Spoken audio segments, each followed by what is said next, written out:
Les travailleurs frontaliers sont des personnes qui résident dans un État et travaillent dans un autre État qui, par hypothèse, partage une frontière avec l'État de résidence. Et pour ces personnes du secteur privé, il existe des règles particulières. En effet, bien qu'ils travaillent dans l'autre État, leur rémunération reste imposable dans l'État de résidence. Je vous propose un tour d'horizon des régimes frontaliers existants avec la France.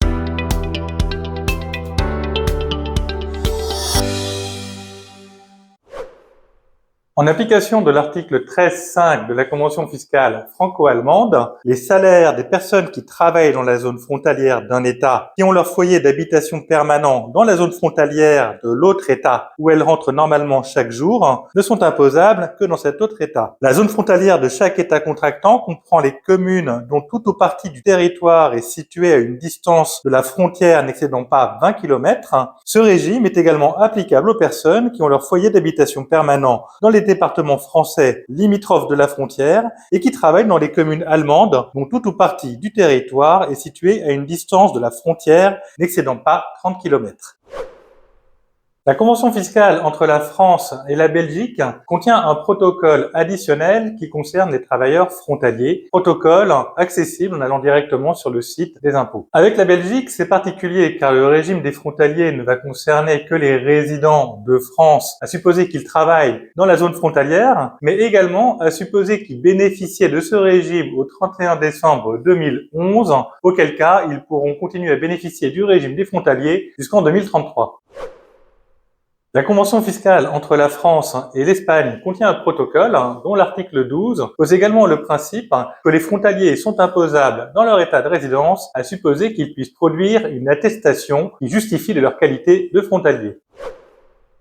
Concernant la Suisse, il faut distinguer les personnes qui résident en France et qui travaillent dans le canton de Genève des personnes qui résident en France et qui travaillent dans les cantons que vous pouvez voir à l'écran. Donc, un premier cas, les personnes résident en France et travaillent à Genève. Eh bien, dans ce cas-là, leur rémunération va être imposable en Suisse avec un crédit d'impôt applicable en France pour éviter que la rémunération soit doublement imposée dans l'état de résidence. Maintenant, cas numéro 2, pour les personnes qui résident en France mais qui travaillent dans un des cantons que vous voyez à l'écran, eh bien, dans ce cas-là, leur rémunération reste imposable en France, mais sous réserve du respect de certaines conditions. Il faut que l'employeur soit établi dans le canton suisse concerné. En principe, la personne doit retourner chaque jour dans son état de résidence. Et enfin, cette personne doit produire une attestation de résidence en France, attestation à produire à l'employeur en Suisse.